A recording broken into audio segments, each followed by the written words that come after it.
The Unbefuddling of Dudley Dursley. Written and read by no one and nobody.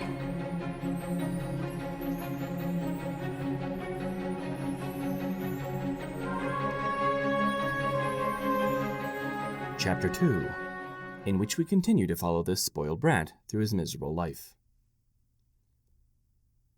Dudley always slept in on Saturdays, no matter what.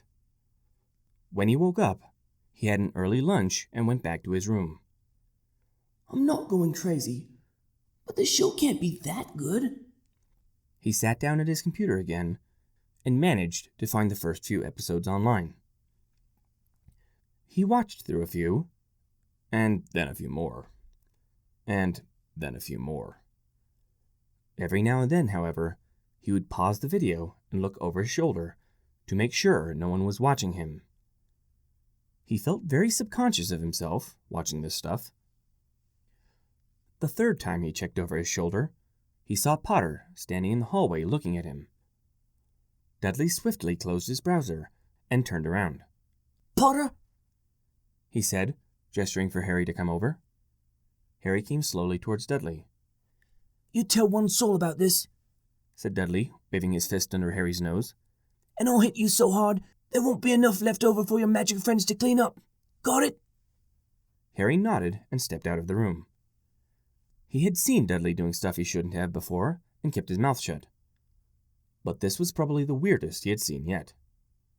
He won't tell anyone, especially not my parents. Dudley spun around in his chair and turned the show back on.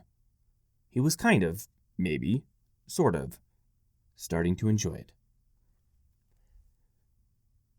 It had been a week now, and Dudley was well into the second season of My Little Pony. He hadn't told any of his friends, and both his parents were completely in the dark. After he had finished the first season, Dudley had decided that he definitely liked the show, but he was too ashamed to tell anyone. Even the new girl at school. She'd probably just tell everyone, and there'd be a laughingstock. Harry had kept his mouth shut, and, once he left for that school of his, Dudley had really started to get into the show. It was bright, cheerful, upbeat, and, whether he knew it or not, had some very nice lessons weaved into the story. It was very unlike his life. Slowly, his disposition began to change. One morning, after Harry left for school, Dudley came down to breakfast with his parents. "How did you sleep, dearest?" asked his mother, her overprotective nature ever present regardless of Harry's absence. At first, Dudley wanted to say, "Fine," as he usually did, but then it was almost as if Applejack walked into the kitchen, stepped up behind him, and whacked him on the back of the head. You talk straight to your elders now, young'un, you hear? It could have been better, said Dudley, unconsciously rubbing the back of his head. His mother looked worriedly at him. "I have noticed you seem to be more tired in the morning." "He's fine, dear," said Vernon, picking up his cup of coffee. "We don't always get the sleep we should when we're that age. He'll grow out of it." As Dudley sat down, however, his father put down his paper and said, "So, what are your plans today, my boy?" Dudley thought about it and came to the conclusion that he'd study a little after school and then come home. Ever since he had started watching the show, his grades had been improving. This was because Dudley, with the help of Twilight Sparkle, was taking a little more pride in his own intelligence. He told them this after he had finished chewing, and then asked to be excused. "But Dudley, you've barely finished your meal," said his mother in shock. Thanks, Mum, he said. It was delicious, but I wasn't really that hungry. He left his mother standing in the kitchen, with a half-empty plate of food and a worried look on her face. As Dudley boarded the bus, he found himself easing into a chair near the middle of the bus, rather than the back with his old buddies. They're really loud, he thought to himself. And they kind of remind me of Diamond Tiara. Dudley kept quiet while the bus picked up some more students. He was thinking. Lately, Dudley had been doing more of this. However, he didn't actually notice it. That's why it was having such a profound effect on him. If he knew what was happening to him, Dudley might just have tried to put a stop to it. "Can I sit here?" He looked up to see the girl. She wasn't wearing her Pinkie Pie shirt, which Dudley now thought was kind of cool this time. Instead, she was wearing a blue shirt with the words Allons-y written on it. Now that he understood more about what this girl liked, Dudley almost felt like saying yes. However, just then, one of his old friends cracked a joke, and they all broke out laughing. Dudley's eyes nervously darted towards the back of the bus. Then he shook his head stiffly. Okay then. See you later. The girl sat down in a seat a little ways in front of Dudley, and he breathed a sigh of relief and disappointment. From the empty seat next to him, AJ's gaze flicked between Dudley and the girl. AJ's sigh was barely audible over the screech of the brakes as the bus started moving again. After class was over, Dudley went to the library to study. He could see Twilight, who could barely contain her excitement, dancing nervously in front of the door, waiting for him to open it. A while later, he was sitting at a table reading his history textbook. He was so engrossed that he failed to notice 3 of his friends sneaking up behind him. What are you doing, man? Asked one, prodding Dudley in the shoulder. Dudley jumped and spun around in his chair. I was Shh! Said someone at the other end of the table. I was just reading, continued Dudley, quieter now that he realized it was just his friends. Yeah, but it looks like the textbook from your algebra class, said the second, picking his book up, sideways in one hand. Whoops, my bad. Old dead people. Dudley spun around and grabbed the book from his friend's hands. I was reading that, he retorted, angry that they had lost his place. Shh! Came the voice from the other end of the table. Yeah, we know, said the first in harsh whisper. What I want to know is, why are you reading it? Dudley probed his mind for some kind of excuse. Then he felt Twilight's hoof touch his knee as she too took hold of the book, protecting it with him, and he said the first thing that came to mind. I was just trying to get a little studying in so that I don't have to worry on the next test. At first, it sounded to him like a perfectly reasonable excuse. Since when have you ever worried about a test? Asked the third. Oops, I've never worried about tests before, thought Dudley, realizing his mistake. This is weird. He wanted to tell them that his parents were forcing him to. However, AJ was leaning against the table, tapping her hoof on the floor, and even though he couldn't see her, he could feel her eyes drilling into him. My parents are making me? He could hear the words in his head. It would be so easy. So then why couldn't he? This is getting really weird. I just decided I should pull my grades up a little, said Dudley. It's for my parents. Not entirely a lie. My parents would certainly be happy if I came home with better grades. Silence hung in the air as they stared at him. It was making Dudley uncomfortable.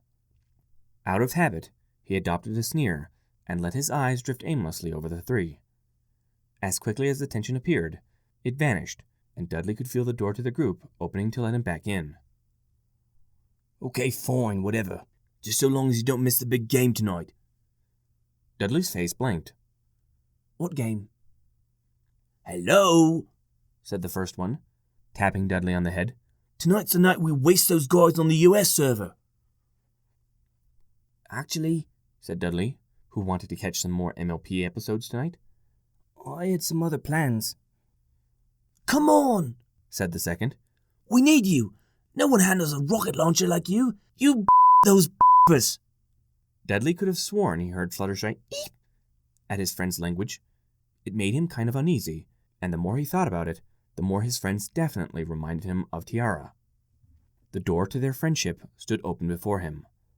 All he had to do was forget ponies for the night and go back to how things used to be. For just one night, just one short time froze around him as Dudley felt the sudden urge to look down take hold of him. He stared at the waiting expressions of his 3 friends like a deer in the headlights as his head started drooping towards the magnetic force that he knew, if he looked at it, would completely annihilate his internal argument. He could feel each interminable moment pass by. almost like he was suffocating.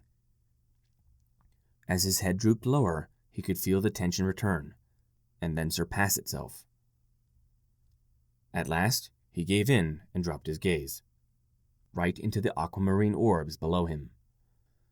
Sorry, guys, He said, turning back around to his book. I'm busy tonight. He never had a chance. After his friends left, and Dudley had finished studying, he pulled out his phone, turned his seat around so his back was to the wall, plugged in a set of earbuds, and started watching an episode. This one was about Rainbow Dash and how she had hurt her wing. As Dudley watched, he found himself being drawn into the story and rooting for Daring Do, but also for Rainbow. Ironically, he thought that part where she was embarrassed by her new love of reading was hysterical. He had to keep himself from bursting out laughing in the library.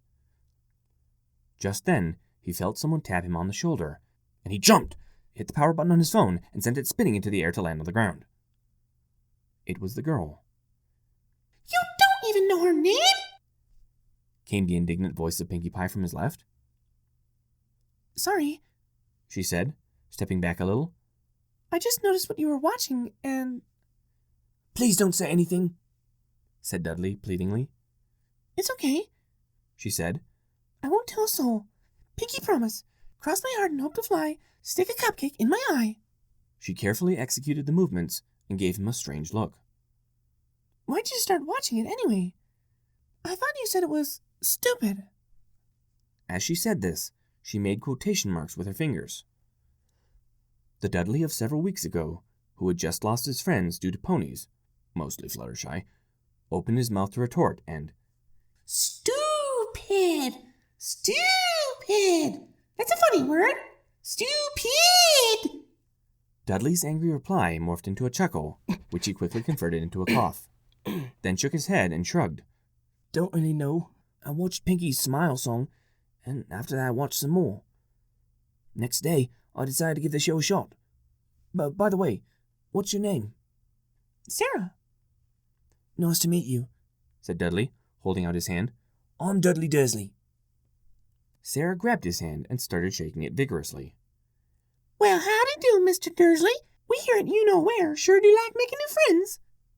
Dudley smiled and said, Friends? Actually, I... Now what can I do you for?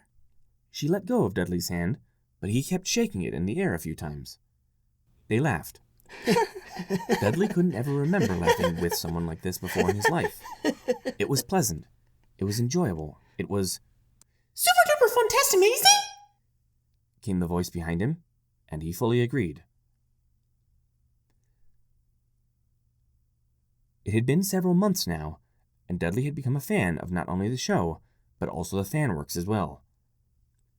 Sarah had introduced him to the world of fanfiction, as well as some of the better Brony music, and Dudley would be lying if he said he hadn't shed a single tear during My Little Dashie. Dudley had also begun, through Brony music and art, to appreciate some different styles. He learned that he actually liked some of the orchestral stuff, and piano arrangements. He even became more appreciative of classical artwork because of the ponies. He tried to watch most of the stuff when his parents were out of the house, but when Harry got back, his parents stayed home more often. Harry never mentioned anything about Dudley's secret to either his parents or any of his friends, and slowly, almost infinitesimally, Dudley began to treat Harry differently. At first, he just lowered his voice when he talked to him. Then he started being more polite. Then one day, he actually called Harry by his first name. That got his parents' attention. We've noticed, dear, Said his mother as they sat in the living room. that you seem different over the last month or so, and I was just wondering if you feel all right. Different in what way? Asked Dudley, munching on a carrot instead of his usual cookie. His mother looked at his father and then back at Dudley. You haven't been eating well. You seem to be getting very little sleep, and you're not acting like yourself. Dudley chewed a little and sat down in the armchair. I feel fine. Honestly, I think I've been eating healthier over the past month.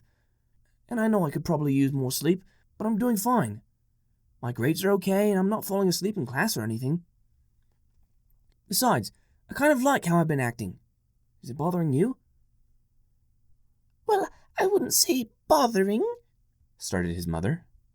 Whatever happened to that tough little blighter I thought I raised? Asked his father, cutting in. You thanked Harry this morning when he brought you your tea. I was just being polite, said Dudley. A little common courtesy never hurt anyone. In fact, most of my teachers said they like how polite I've become over the past few weeks. His father gave him a hard stare and said, Okay, but don't you forget, Potter's just your aunt's son. He's barely our responsibility, and he's lucky we're taking care of him at all. If anybody should be polite, it should be him, not you. Remember that. Dudley nodded his head, and his father dropped the matter and left the room. His mother seemed a little more at ease with her son's explanation, and over the next few days even tried some new recipes with Dudley.